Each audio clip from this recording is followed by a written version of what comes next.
vamos para a lição número 9. No auxiliar do professor, nós temos alguns reforços, para que nós, durante esta semana, possamos lembrar bem de tudo que vai ter nesta lição. Nós temos o esboço. O que é o esboço? É um resumo assim, bem sintetizado sobre os assuntos que vão ser falados durante esta semana.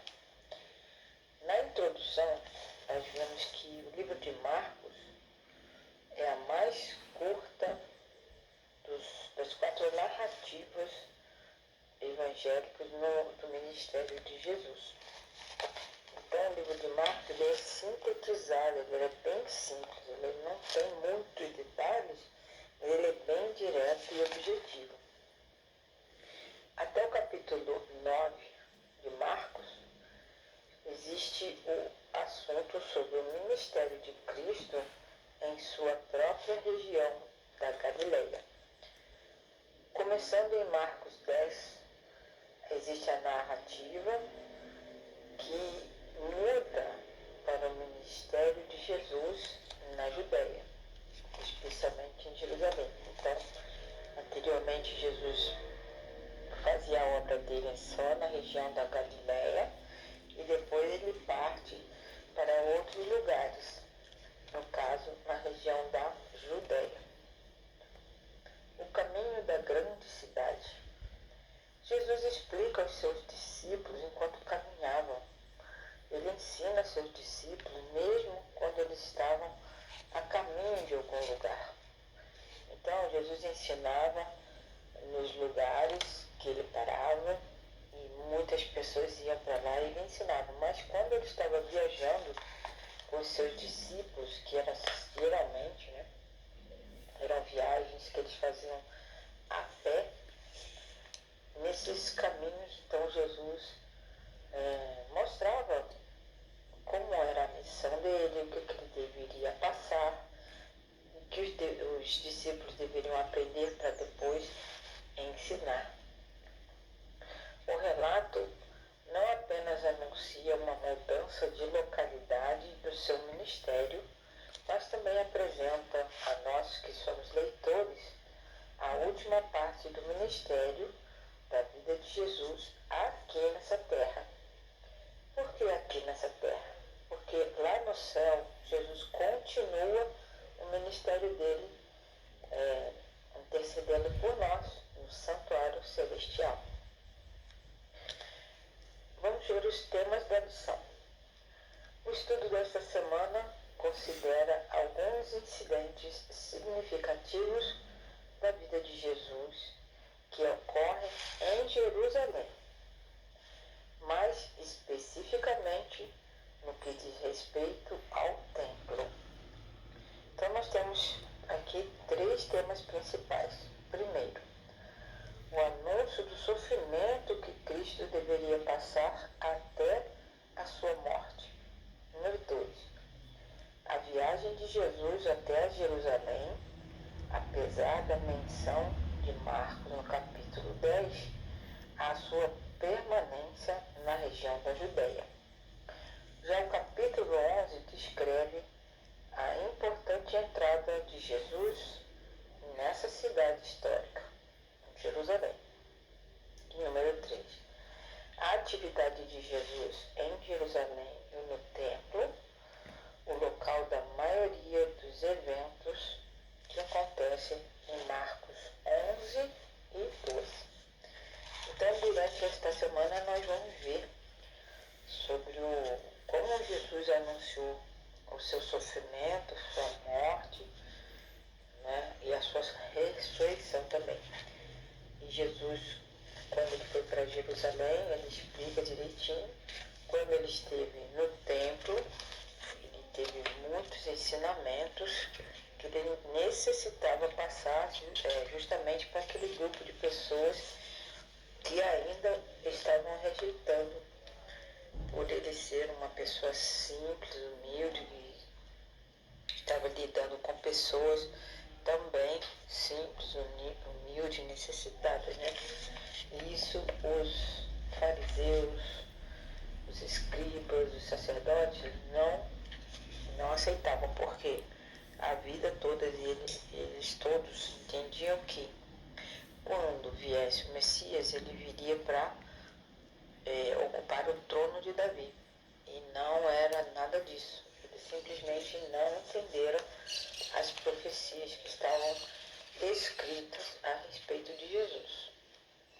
Então, no sábado, dia 24 de agosto, nós temos aqui o tema controvérsias em Jerusalém. Então, o que seria controvérsia? Jesus ensinava um assunto da forma correta, que não batia com aquilo que os fariseus, os sacerdotes, os mestres em Jerusalém, os professores ensinavam. Não é? Isso, então, é uma controvérsia. Vamos ver controvérsias em Jerusalém. Verso para memorizar. E quando vocês estiverem orando, se tiverem alguma coisa contra alguém, perdoem, para que o Pai de vocês, que está nos céus, perdoe as ofensas de vocês também. Marcos 11:25. Em Marcos capítulo 2 e 3 está registrada uma série de 5 controvérsias entre Jesus e os líderes religiosos. Isso ficou lá na lição 3. Na lição desta semana, quando Jesus chega em Jerusalém, ele agora tem uma série de mais 6 controvérsias com os líderes religiosos. Então nós vamos ver sobre tudo isso daí nesta semana.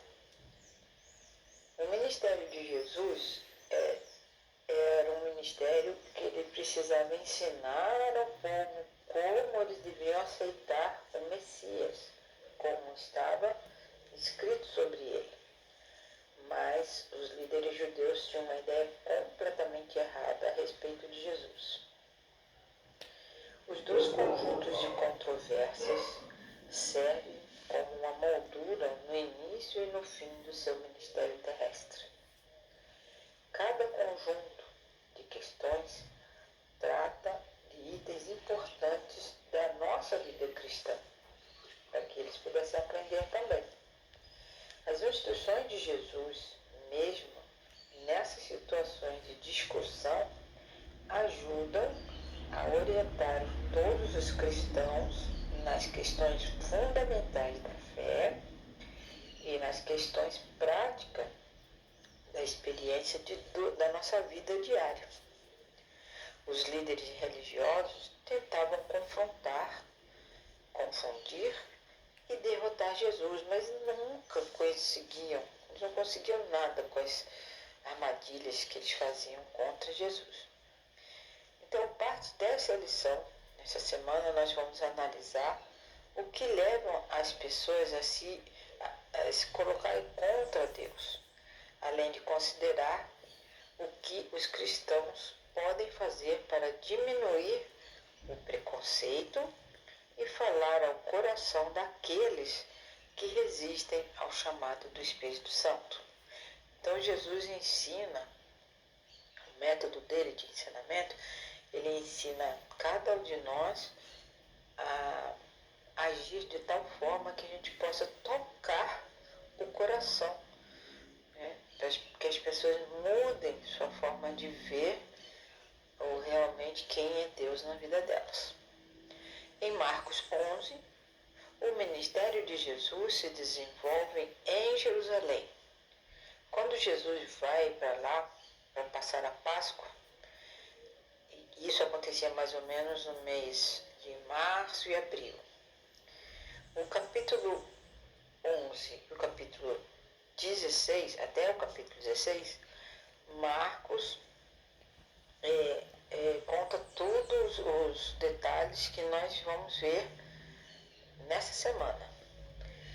E o tempo da narrativa desacelerou bastante.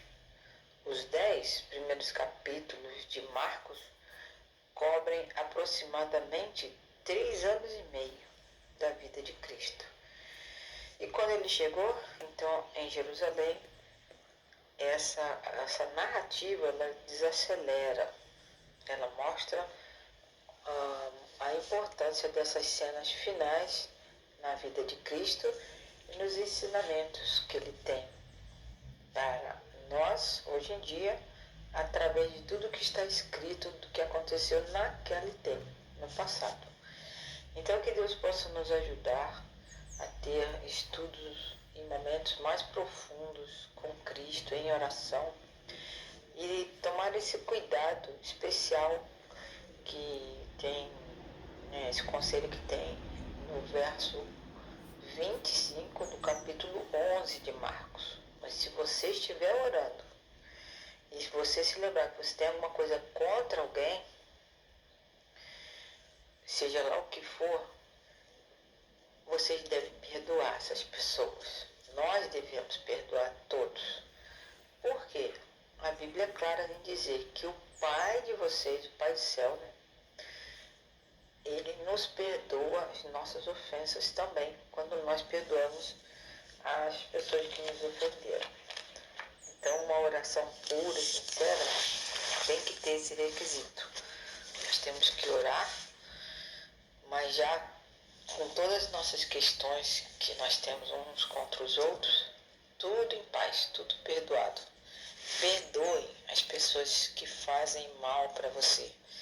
Deixe que o julgamento fique nas mãos de Deus e viva uma vida feliz com as orientações de Jesus a cada dia, para que nós todos sejamos felizes. Uma boa semana a todos e que Deus esteja com cada um de nós nos preparando para a vinda de Jesus, que está próximo.